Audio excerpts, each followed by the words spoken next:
আজকে আমরা আন্তর্জাতিক বিষয় নিয়ে একটু আলাপ আলোচনা করি। বাবা হাফিজ আল আসাদ আর ছেলে বাশার আল আসাদ মিলে দুই শাসক সিরিয়াকে শাসন করেছে প্রায় 54 বছর। যে বিজয় বিদ্রোহীরা 2024 সালে করতে যাচ্ছে তা 2014-15 সালেই হয়ে যাওয়ার কথা ছিল। তুরস্কের তৎকালীন প্রধানমন্ত্রী ডক্টর আহমদ দাভুদলু ঘোষণাই দিয়েছিলেন দামেস্কে খুব শীঘ্রই তারা বিজয়ের নামাজ পড়বেন।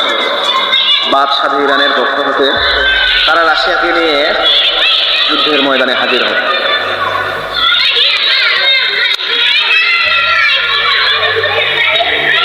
ফলশ্রুতিতে জীবন হারায় প্রায় 1 মিলিয়ন, আর রিফিউজি হিসেবে দেশান্তরিত হয় প্রায় 14-15 মিলিয়ন সিরিয়াবাসী।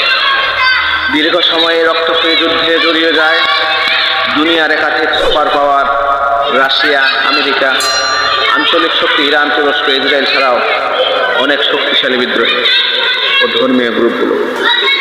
সাময়িক সময়ের জন্য তারা তৈরি করেছিল আইএসের তথাকথিত ধর্মীয় রাষ্ট্র। তুরস্ক শুরু থেকেই বিদ্রোহীদের পেট্রোনাইজ করে আসছিল, বিশেষ করে এখনকার মুসলিম ব্রাদারহুডের গ্রুপ এবং অন্যান্য ধর্মীয় আঞ্চলিক গ্রুপ। 2020-21 সালের দিকে কয়েকটি অপারেশন চালিয়ে সিরিয়ার অভ্যন্তরে প্রায় 50টি নিরাপদ জোন তৈরি করে, যেখানে কয়েক লাখ রিফিউজিদের ফেরত পাঠানো হয়েছে এবং বিদ্রোহীদের জন্য তৈরি হয়েছিল নিরাপদ এলাকা।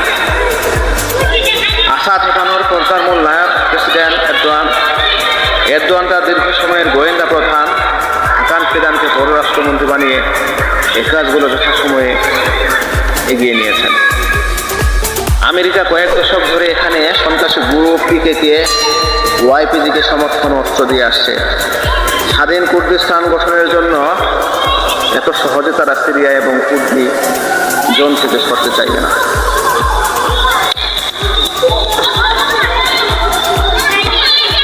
তাই এরদোয়ান এবং তুরস্কের জন্য আগামী দিনের মূল চ্যালেঞ্জ হবে সিরিয়ার সকল বিদ্রোহীদের ঐক্যবদ্ধ করে। তাই এরদোয়ান এবং তুরস্কের জন্য আগামী দিনের মূল চ্যালেঞ্জ হবে সিরিয়ার সকল বিদ্রোহীদের ঐক্যবদ্ধ করে স্থিতিশীল সরকার গঠন করা। তাই আগামীর ঘটনা প্রবাহগুলো মধ্যপ্রাচ্যের রাজনীতির জন্য নিঃসন্দেহে অনেক গুরুত্বপূর্ণ হয়ে উঠবে। ধন্যবাদ।